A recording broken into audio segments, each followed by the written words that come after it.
Bonsoir, dans ce 6e Paris-Jaffa, nous vous parlerons de la visite si symbolique du pape François à la grande synagogue de Rome en voisin, de la lune de miel affichée aujourd'hui entre l'Occident démocratique et l'Iran théocratique, de la nouvelle attaque islamiste si meurtrière et si lâche contre les clients et le personnel d'un grand hôtel au Burkina Faso. Mais nous commencerons par cet autre attentat qui s'est produit tout à l'heure près de Hébron. Une femme a été attaquée chez elle par un terroriste. Elle a malheureusement succombé à ses blessures. Le terroriste a réussi à s'échapper. La police, évidemment, tente de le retrouver. Notre journaliste Julia Ganancia s'est rendue avec Amit Edelman sur place. Évidemment, dès qu'elle sera sur place, elle nous appellera et nous donnera d'autres informations. Avant de développer le dossier iranien, cette autre information qui nous est parvenue cette fois de France, également au début de soirée, le décès d'un patient qui s'était porté volontaire pour un essai clinique dans un centre de recherche à Rennes. Joseph Emmanuel. Il était dans un état de mort cérébrale depuis vendredi. Le centre hospitalier universitaire de Rennes a annoncé son décès. Ce patient a fait partie des testeurs d'une nouvelle molécule, des tests réalisés par le laboratoire Biotral. Il était en état de mort cérébrale depuis plusieurs jours. Sur les 5 autres patients testés, 4 présentent des troubles neurologiques graves, mais leur état n'a pas évolué. Vendredi, la direction de Biotral cherchait encore à comprendre l'incompréhensible. Les inspecteurs ont passé un certain nombre d'entretiens, ils ont interrogé un certain nombre de personnes qui étaient intervenues dans le projet. Ils ont regardé un certain nombre de documentation et ils ont analysé la façon dont les process de déroulement de l'étude avaient été suivis. 90 volontaires sains ont suivi le test clinique d'une molécule conçue par un laboratoire portugais. Des hommes sains, âgés de 28 à 49 ans, tous ont été rappelés pour faire des examens complémentaires. Ils doivent passer une IRM. Louis-Marie aurait dû être l'un des cobayes. J'ai peut-être évité un malheur. Après, je peux pas vraiment savoir. Vraiment, l'enquête là est encore en cours, donc je sais pas vraiment ce qui s'est passé. Mais c'est sûr que là, on se dit, au vu des éléments qui se passent, j'ai bien fait de pas faire cette étude. Cet accident thérapeutique demeure sans précédent en France. Chaque année, des milliers de volontaires participent à ce genre d'essais cliniques. Samedi, les locaux de Biotral ont été inspectés. Un contrôle de routine effectué en 2014 n'avait révélé aucune anomalie. Le poker est très tendance aujourd'hui et à ce jeu-là, les Iraniens sont passés maîtres. Dans la partie de poker menteur qui s'est jouée avec les Occidentaux sur l'accord nucléaire et la levée des sanctions internationales, les Iraniens l'ont largement emporté. Il suffit d'espérer que l'histoire ne se répète pas. Je me souviens des années 70-80, quand l'Occident, et notamment la France, avait pour Khomeini les yeux de Chimène. On connaît la suite. Maxime Pérez. La chef de la diplomatie européenne et son homologue iranien côte à côte. La fin d'un bras de fer diplomatique de 10 ans. 6 mois après la conclusion d'un accord sur son programme nucléaire, les Occidentaux ont officialisé la levée des sanctions visant la République islamique. Le symbole est fort, encore plus quand ce sont les États-Unis qui enterrent l'âge de guerre. Tout en appliquant cet accord nucléaire, nous reconnaissons qu'il subsiste des divergences entre les États-Unis et l'Iran. Nous restons déterminés à empêcher l'Iran de déstabiliser la région, ce qui inclut ses menaces contre Israël et nos partenaires du Golfe, de même que son soutien à de violentes organisations satellites au Yémen et en Syrie.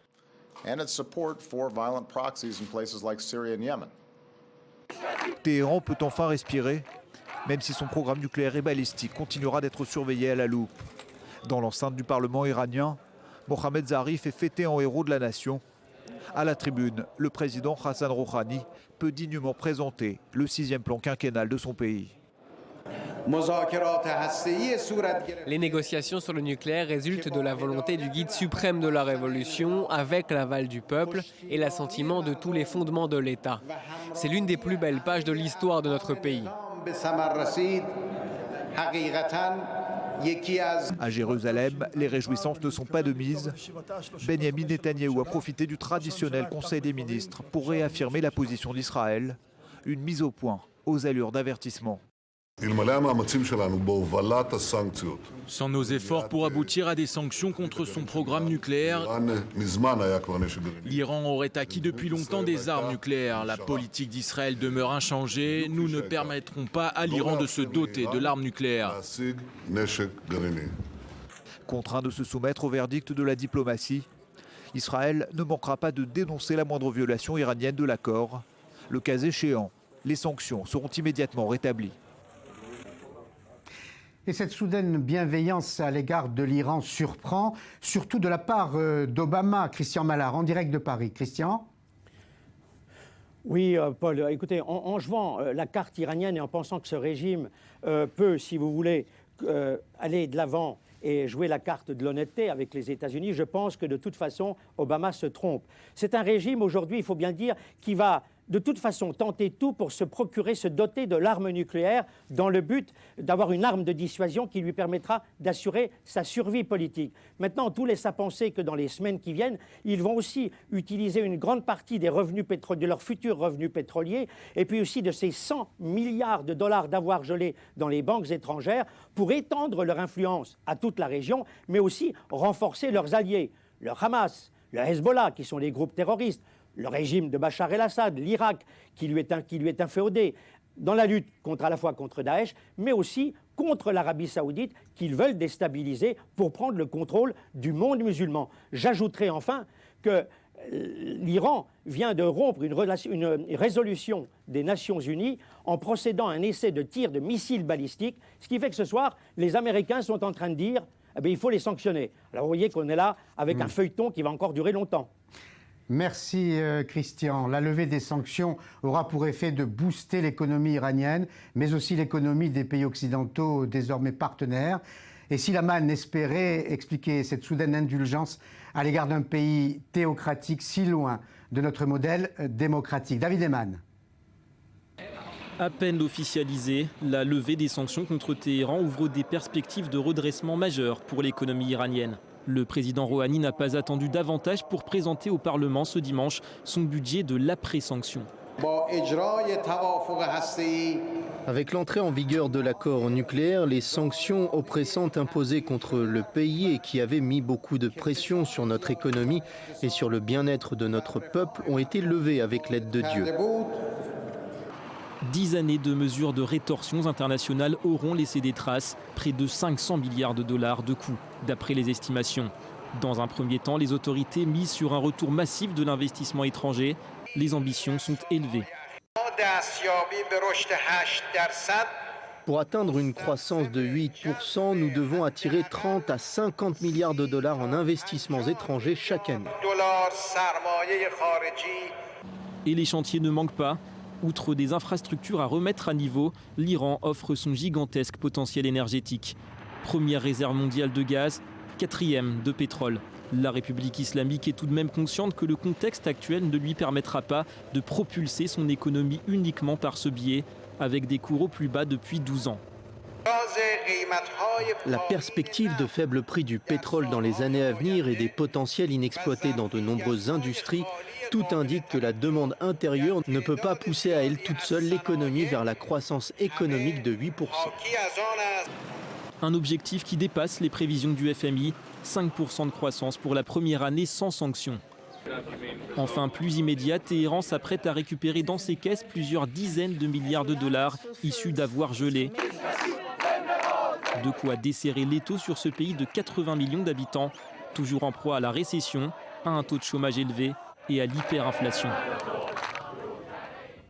Voilà, et une mise au point est nécessaire, David. Contrairement aux idées reçues et largement véhiculées, l'économie iranienne ne s'est pas effondrée avec ces sanctions. Oui, elle s'est même adaptée. Et d'ailleurs, c'est un phénomène qui est presque naturel. Alors, on va prendre une image, je m'en excuse, elle est un petit peu forte, mais quand même, c'est connu. On sait par exemple que lorsqu'on veut lutter contre un insecte, plus l'insecticide est puissant, plus l'insecte ciblé devient résistant. Et bien, même chose en économie. Alors, c'est vrai, on a vu que l'Iran ne sort pas indemne de ces 10 ans de sanctions, mais cette économie a eu au moins le mérite de ne pas rompre. Et mieux, elle a même appris de cette période. Et notamment, elle a compris la nécessité de se diversifier. Faut-il le rappeler, c'était le gaz et le pétrole à l'export qui assuraient l'essentiel des revenus avant les sanctions.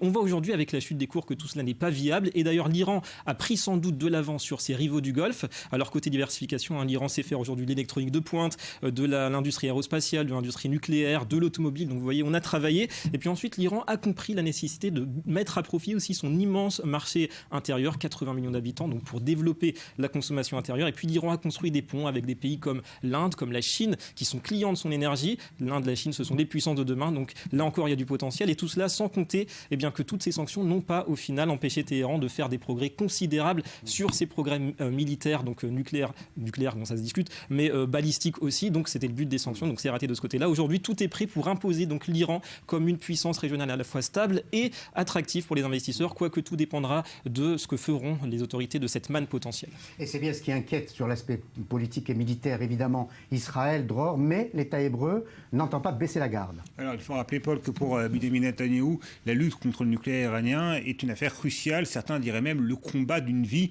Et dans cette guerre contre les ambitions nucléaires de l'Iran, le Premier ministre israélien a perdu une bataille puisque l'accord de Vienne sur le nucléaire iranien a été ratifié et qu'aujourd'hui, avec cette première étape cruciale de la levée des sanctions, il est mis en œuvre. Donc l'accord est désormais un fait accompli. Il ne s'agit plus pour les Israéliens d'en dénoncer les éventuelles défaillances ou ambiguïté, mais il dispose encore de 2 cartes à jouer.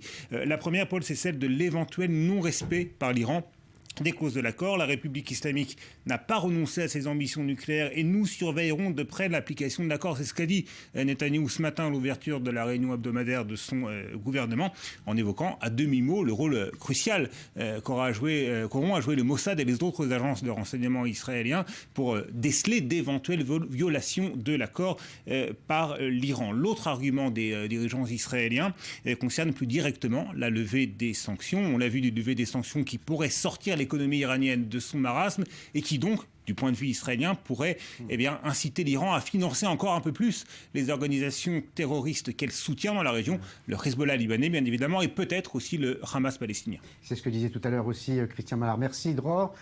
Ils ne s'arrêteront donc jamais. Paris, Bamako, Jakarta, aujourd'hui Ouagadougou au Burkina Faso, où les clients d'un grand hôtel, des étrangers surtout, ont été attaqués par les islamistes d'AQMI, 29 morts, parmi eux 2 Français et un Franco-Portugais. Léa Berdugo. L'attaque est d'une ampleur inédite dans ce petit pays d'Afrique de l'Ouest. Près de 30 personnes sont mortes dans l'assaut contre un hôtel et un restaurant de la capitale. Près de 48 heures plus tard, les rescapés sont encore sous le choc. Ça tirait de partout. Toute la nuit, vraiment, c'était une grande frayeur. On ne savait pas qu'on allait venir. On a essayé d'appeler nos familles, mais pour dire que bon, c'est pas sûr qu'on allait encore se revoir parce que là, ils ne blaguaient pas. Vraiment, c'était des tirs. Ouais, sur le choc, enfin, quand je ferme les yeux, je vois le visage de ce connard de terroriste là. Voilà. Ben, c'est pas facile. Hein. Et puis bon, tu sens qu'il n'était pas âgé, c'était un enfant. Quoi. Les victimes seraient de 18 nationalités différentes, parmi eux 6 Canadiens, 2 Suisses, 1 Américain, mais également 2 Français et un Portugais résidant en France. L'attaque a été revendiquée par AQMI, qui l'a attribuée au groupe Al-Mourabitoun de Mokhtar Belmokhtar. Le ministre de la Sécurité intérieure annonçait samedi dans la soirée que les corps de 3 djihadistes avaient été identifiés. Ils ont péri durant l'assaut mené par les forces de l'ordre du Burkina Faso. Selon les informations dont nous disposons, il y aurait eu effectivement des femmes parmi les assaillants. Mais à l'heure où je vous parle, je ne suis pas en mesure de donner plus de précisions sur les identités et sur le nombre exact. Le groupe Al-Mourabitoun avait déjà revendiqué l'attaque de l'hôtel Radisson Blu de Bamako le 20 novembre dernier, qui avait fait près de 30 morts. Et dans cette compétition de l'horreur que semble se livrer Al-Qaïda au Maghreb islamique et Daesh a fait encore pire. En Syrie aujourd'hui, des dizaines de personnes exécutées et 400 civils enlevés. Maxime Pérez. Un bilan effroyable d'au moins 135 morts et près de 400 civils capturés, hommes, femmes et enfants. Samedi, l'organisation de l'État islamique a mené sa plus violente attaque contre la ville de Deir ez-Zor, dans l'est de la Syrie. Aucune image ne peut encore illustrer le massacre, mais d'après l'Observatoire syrien des droits de l'homme, au moins 75 membres des forces pro-régime, soldats d'Assad et miliciens, ont été exécutés par les djihadistes. Leurs proches auraient également été assassinés.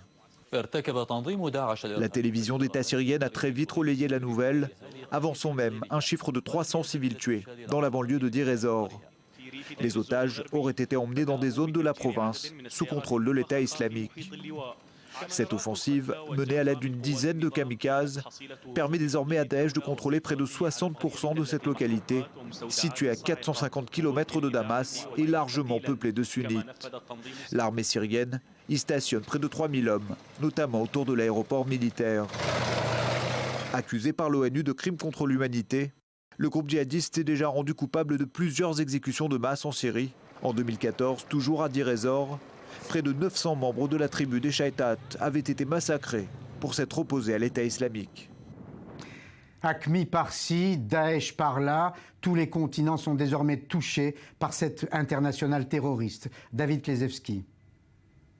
Le djihadisme est d'abord une guerre interne aux différents mondes musulmans. Près de 80% des victimes d'attaques terroristes en 2014 ont trouvé la mort en Irak, en Syrie, en Afghanistan, au Pakistan et au Nigeria, des zones de conflit dans lesquelles les populations musulmanes sont souvent majoritaires. Ici en rouge, les zones d'influence des groupes djihadistes de tous bords. L'objectif de certains d'entre eux, établir un califat au sein duquel une forme bien à eux de charia, loi religieuse, serait appliquée. D'un point de vue opérationnel, certains profitent de conflits locaux pour s'implanter, comme l'État islamique en Libye ou les Chebabs en Somalie. D'autres abritent leurs activités dans de très grands espaces frontaliers. C'est le cas du Sahara où prospère au nord AQMI, responsable de l'attaque de vendredi, et plus au sud Boko Haram.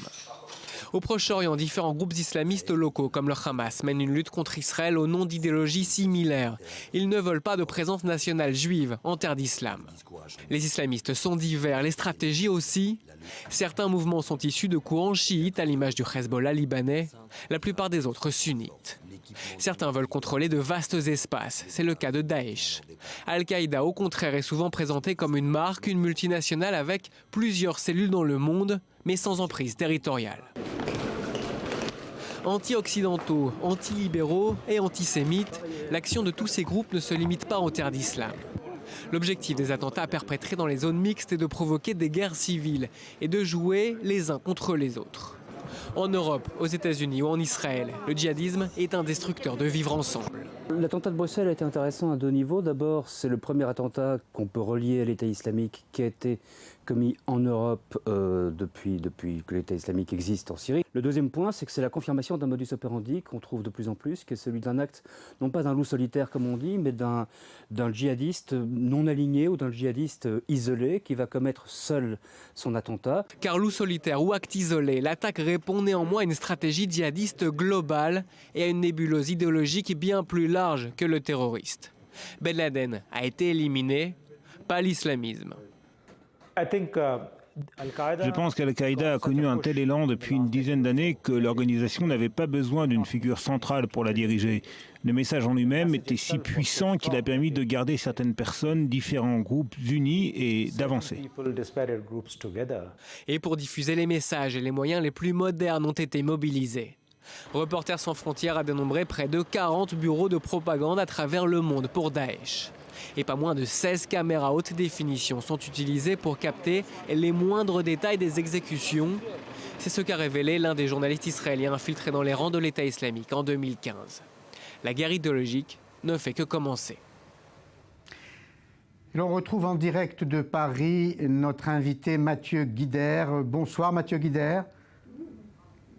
Bonsoir Paul Amar. Heureux de vous accueillir, vous à Paris, moi-même à Jaffa. Je rappelle aux téléspectateurs d'I24 News que vous êtes islamologue, professeur à l'Université de Toulouse.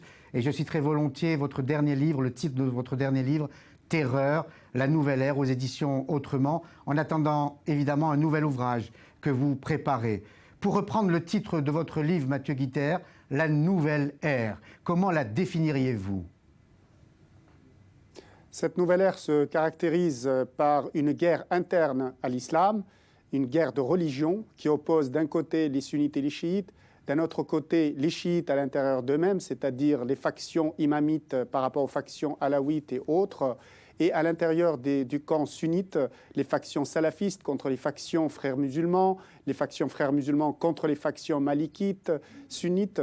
Nous sommes de la guerre de tous contre tous en réalité, et nous sommes un peu semblable à ce qui s'est passé en Europe au XVIe siècle, lorsque la guerre de religion va aboutir à la naissance des États nouveaux qui vont faire que la Suisse va devenir protestante calviniste, que l'Allemagne va devenir protestante luthérienne, que la France va s'affirmer comme catholique romaine, que l'Espagne va s'affirmer comme catholique romaine, et ainsi de suite. Nous sommes dans ce contexte-là aujourd'hui, et ce que nous voyons dans ce terrorisme, c'est que nous sommes dans un dommage collatéral. En réalité, les attaques qui se passent soit en Europe, soit aux États-Unis, soit ailleurs, sont un dommage collatéral de cette guerre interne à l'islam. Alors précisément, vous anticipez ma question, je vous écoute attentivement. Guerre fratricide entre les uns et les autres, et on voit par exemple les dégâts en Syrie, 250 000 morts. Mais pourquoi les uns et les autres, les uns ou les autres, vous appelez ça dégâts collatéraux, s'attaquent-ils aussi à l'Occident qui pourrait être simplement observateur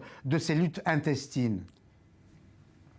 Exactement. Eh bien, vous avez la réponse dans la question, c'est que l'Occident aujourd'hui n'est pas observateur, il est interventionniste, il intervient que ce soit en Afrique avec le Mali et d'autres pays, il intervient au Moyen-Orient avec la Syrie et l'Irak, il intervient également dans d'autres territoires tels que l'Afghanistan, et c'est ça ce qui fait en réalité que, sans s'en rendre compte, il est en train d'importer cette guerre interne à l'islam, de l'importer sur le sol européen, et c'est en cela qu'il subit les conséquences de cette guerre. Mathieu, si vous le permettez, vous êtes assez fin observateur vous-même pour entendre ma remarque. Il intervient, vous avez raison, mais il intervient en réaction.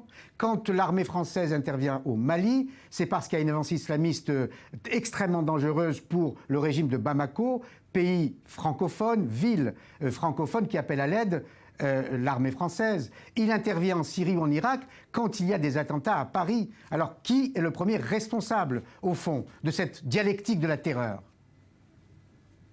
Alors, en réalité, c'est le mode d'intervention qui pose problème aujourd'hui. C'est-à-dire qu'il ne fait aucun doute que nous sommes face à des États et à des régimes qui sont incapables eux-mêmes d'assurer leur sécurité, malheureusement. Et le paradoxe de tous ces pays, les pays arabes en général et les pays musulmans plus largement, c'est qu'on est face à des États dont les régimes sont ouverts, occidentalisés et appellent l'Occident à l'aide pour maintenir leur État, pour qu'il ne sombre pas, pour qu'il ne soit pas failli, mais en même temps, la population est anti-occidentale, anti-sioniste, anti-américaine, anti-française. Et ce paradoxe-là fait qu'en réalité, les actions de l'élite qui est éclairée pour maintenir la liberté, pour protéger les minorités, pour protéger le multiculturalisme, fait qu'elle est contrée par une lame de fond sur laquelle prospère ce djihadisme. Comment sortir de ce chaos inextricable qui touche désormais tout le monde ? Alors, la solution, en réalité, on ne l'a pas encore explorée, consiste dans l'autonomisation. C'est-à-dire qu'il faudrait que les puissances occidentales, les démocraties, qu'elles soient au Moyen-Orient ou qu'elles soient en Occident, puissent créer dans ces États des forces qui prennent elles-mêmes le relais, c'est-à-dire qu'il y ait des Arabes, des musulmans qui interviennent dans ces pays-là, qui fassent le travail, qui soient porteurs de ces actions-là et que ce ne soit pas porté en réalité par des forces qui sont considérées d'abord comme des ennemis à la base, quelle que soit leur action, et qui ne soient pas tout de suite considérées comme des forces d'occupation ou des forces d'intervention. Il faut ce que les Américains appellent « lead from behind », c'est-à-dire conduire, commander par l'arrière, tout en laissant sur le terrain faire les gens du pays, les gens de la région, les puissances régionales. Dans cette chronique sinistre que nous proposons désormais sur l'horreur terroriste, a-t-on raison de parler d'une concurrence entre Daesh et AQMI, ou est-ce que c'est un simulacre simplement et ces deux factions sont en train de construire ce que j'appelais tout à l'heure l'international terroriste ? Alors, les deux, en réalité les deux, c'est-à-dire qu'on a en même temps une compétition entre Al-Qaïda, le réseau d'Al-Qaïda et le réseau qui est en cours de construction de l'État islamique, mais en même temps, on sait que l'ensemble de ces groupes-là, il faut y ajouter également les talibans qui travaillent à la construction également d'un émirat islamique depuis même avant le 11 septembre, mais en réalité tous ces groupes-là également concourent au même objectif, qui est celui de reconstruire, en réalité de restaurer le califat, ce mythe du califat qu'ils ont connu avant 1924. Donc on a en même temps une compétition interne à ces groupes et on a en même temps un objectif stratégique qui est malheureusement commun à ces groupes. Merci beaucoup Mathieu Guider pour toutes ces explications et cet éclairage. Au plaisir de vous retrouver. Enfin, le mot plaisir, je ne suis pas sûr qu'il soit approprié, mais en tout cas, on était ravis de vous avoir ici en direct de Paris pour mieux comprendre cette situation. Paris-Jaffa pause. On va se retrouver dans 4 minutes pour vous donner des infos sur l'assassinat d'une Israélienne à Hébron et sur la visite du pape à la grande synagogue de Rome. À tout de suite.